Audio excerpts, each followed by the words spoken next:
Welcome again to the Active Health Podcast, where we talk all things health, fitness, and performance, and we believe in taking an active role in your health. Today, once again, we have my favorite co-host, or whatever you want to call it, and no disrespect to all of those other people that are on the show, but she's my favorite because it's my wife and a very knowledgeable person. But today, her name's Kim, by the way. Hi. So she's going to be on the show. So today we're talking about a very timely topic. We're here approaching Thanksgiving and getting close to Christmas. And it is very common for people to just kind of fall off their healthy habits or put off healthy habits during this holiday season. I hear it with my patients, gym members. You hear it with your clients. I do. What's going on? So holiday season, we're in that thick of the year. And when we think about the holiday season, it literally starts at Halloween. We've got trick-or-treating, all the candy, all the chocolate. Then we roll into Thanksgiving, big meals, big family gatherings. Then we roll into cookie season and Christmas parties and New Year's Eve and celebrations. And then the Super Bowl. And then the Super Bowl, I guess, rolls into February. Yeah. So, I mean, we're literally looking at a quarter of the year. Right. That is 3+ months of holiday season. And so often people get that mentality of like, oh, I'll wait till the new year. It's the holidays. The calories don't count. I'm just going to throw in the towel. We'll deal with it later. It's too stressful. I got too much going on. I can't worry about my health right now. But when you realize it's a quarter of your year, like that's a big chunk of time. Yeah. And I think that's a good place to acknowledge that some of those arguments are legit. Absolutely. It is stressful. There is a lot going on. But to recognize how important being consistent is even during this time is, I think, the message we're going to get to. Absolutely. And like you said, we understand that it really is a different time of year. It is a season of a lot of things going on, and it's kind of the perfect storm, in all reality. I mean, our schedules are all disrupted. There's a lot of travel. There's a lot of increase in social gatherings. And so like just having that turmoil in your schedule can throw you off. It can throw your routines off. And so like that makes a difference. There's a lot of emotional triggers. Our families are stressful. Even when you have wonderful families, like there's a lot of stress there. There's a lot of nostalgia, or like, oh, like when I was little, this is what we always used to do. Or like my grandma made the best cookie, or, whatever it might be. Or there might just be family tension. Like maybe your family is one of those families, which is not uncommon, that like it is just really hard to get together. But like now we have to do it several times over the next few months. We also live in a very food-centric culture. Every one of those holidays we listed is completely centered around food. And every gathering you go to is centered around food and centered around drinks. And so like the whole mentality of why we're even getting together is all very food centric. And then there's that holiday pass. I already mentioned that mindset of like, oh, it's the holidays, the calories don't count. Like I hear it all the time. Yeah. And once again, I think I'd love the balance with some sympathy here or empathy.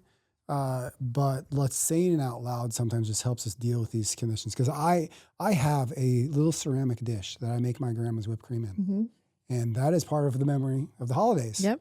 And we're going to make damn whipped cream. And we're going to have some whipped cream. But like we got to put boundaries on ourselves and some things we'll talk about. But like, so all of those things that we just listed off are absolutely good things. It's good to be...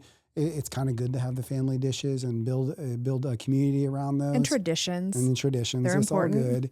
All good. So I think it's good to just recognize, these are things this is what's going to happen. Yeah. It's not a surprise. It's so 25% then a year. Yeah. how do we like corral that? How do we still have success during the holidays? I think one of the biggest parts that I like to like work with my clients on is rearranging our belief systems. So some of the common beliefs that I hear is like, I don't trust myself to navigate this. I just don't trust myself to get through it. So I'm just not even going to try. And so like to reframe that on like, well, what's one small thing you can work on that you can trust yourself to do? Like, can you just drink enough water through the holiday season? And when you succeed at that, you build trust with yourself. So we're still progressing through the holiday season, but maybe it's not like the whole gamut of health. We're just working on like one way to make it better. Or maybe we just really like focus on a daily walk. Like this holiday season, I'm going to really just focus on a daily walk, and you can trust yourself to do that. That seems doable. Well, and so what that's doing is it's just allowing you to maintain some control. Yeah. And accountability, even though you're not maybe as persistent on all areas as you are. Right. You can at least focus on something. Right. So that kind of leads to like success does not equal perfection. And so the whole mindset of like, and I'll say, I think, later on, there's like an all or nothing mentality.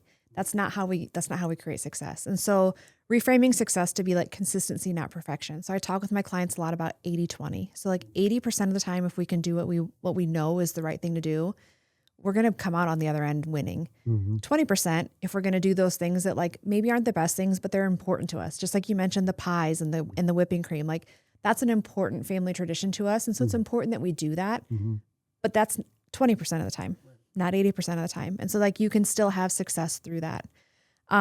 The other one that I think is huge is that I can't enjoy myself and make progress. And so we look at the holidays as all about like the enjoyment, and they are, but you can enjoy yourself and make progress. So I think one of the biggest tips I give people, like again, with desserts, because there's cookies and all those things with all these holidays. One of the biggest things you can do for yourself is if you know you're going to have dessert, have it right after your meal. Don't wait 2 hours. So if you already have, you've already had a meal, you've got a fairly full stomach, that cookie or that pie or that whatever isn't going to create a big blood sugar spike because you have a stomach full of food. So you're not going to absorb that sugar as quickly, and you're going to eat less because you're already kind of full. And so like you can have your cake and eat it too, or whatever that saying is, but it's okay to still enjoy that. But like, let's find a way that we can enjoy it in a healthful manner. Right. And I love even that example and going back to like the one you said, like just commit to going for a walk. Like even, I think so many times if we are with family and we are like, we have extra time in those moments, after you've eaten to just go for that walk. Correct. And that's like there's like that whole mentality of like, what's my next best choice? So like, I just overate. I kind of blew that one. I'm a human. It's fine. What's my next best choice? Right. Going for a walk would be awesome. Or like rounding up the kids and going out for like touch football, or coming up with just some silly game because like you're all sitting there. There's nothing else going on. And so that's a great way to do it. Like now I've made the next best choice and now I can help my body burn off what I just overate, and I'm not compounding the effects of those choices. Right.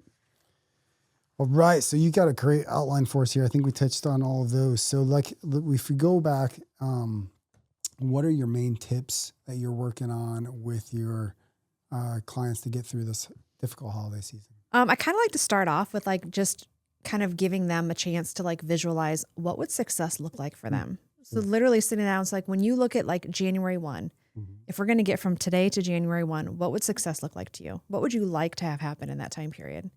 And then come up with like 3 non-negotiables. So like in order to have that success, if my goal, I just want to get through the holidays and maintain, that's actually progress.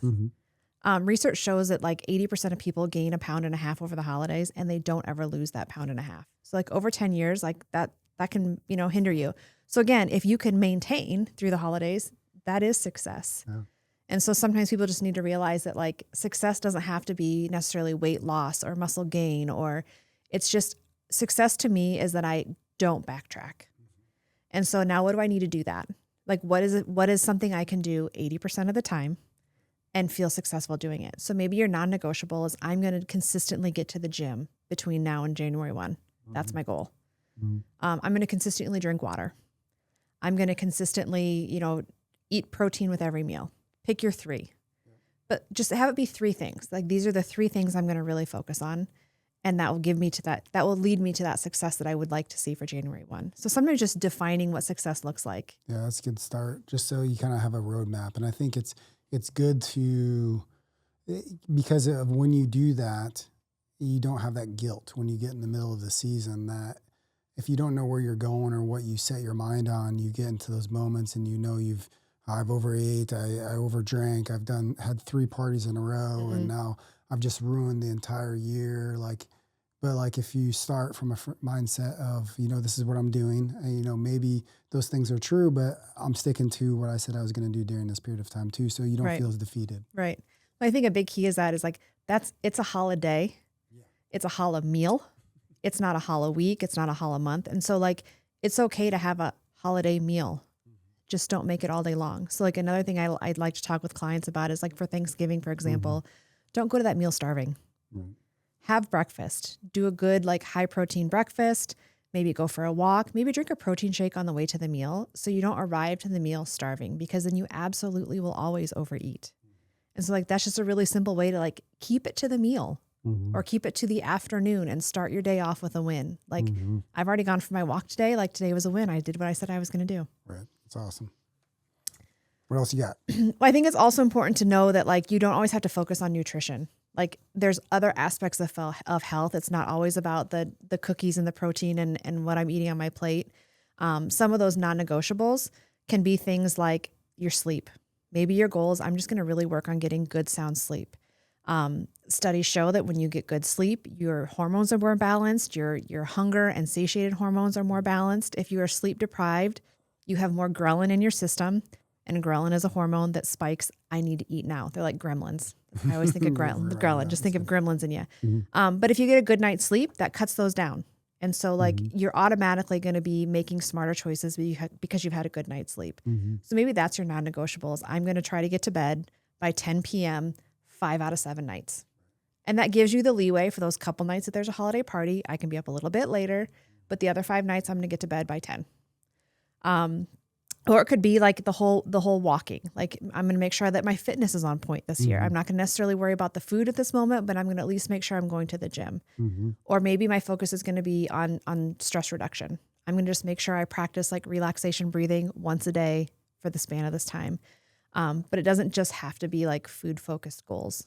Right. Because I feel like it almost can add to the stress if you're trying to do all the things and you don't enjoy. Then you feel like you're missing out on, or you're not a part of the family and part of the celebration. But there are smart ways to do it. Absolutely. Mm-hmm. Yeah. So those were great tips. That was kind of like a fire hose of Fire hose of information. We got a bunch in there. What else do you think are like anchoring or like big good tenets for people to stay in tune with during this time? I think you just have to be realistic with yourself. You can't set your expectations high because there's already too many other expectations out there. So, I mean, just like have flexibility, have those anchor habits, and what is your mindset going into it? I think are like the 3 key things to like take away from this conversation. I think those are good points. And I think what I always recommend is, I love how you always like you set yourself up for a win, whether it's setting your expectations right, setting goals for yourself or and reachable goals, or starting off the day correctly. Like I think it's important for you, if you can start your day off correctly, you're going to make better choices throughout the day. And then recognize it's okay to give some grace. But I think using these to not completely overdo it is going to be a good way to set you up for success this holidays. Absolutely. Cool. Thanks again for all of your knowledge, Miss Kim. She is a wealth of knowledge, and these are just some tips to help you get through this busy holiday season where many of you will ruin your year if you don't start now. Don't give up 25% of your year and just chalk it up. Take control of your health, use some of these tips, but enjoy the season at the same time. If you're looking for anything more or any help with tips like this, reach out to us, comment below, comment on the socials, wherever you're seeing this, give it a thumbs up, and we'll stay engaged with you so we can continue to help and serve you even more.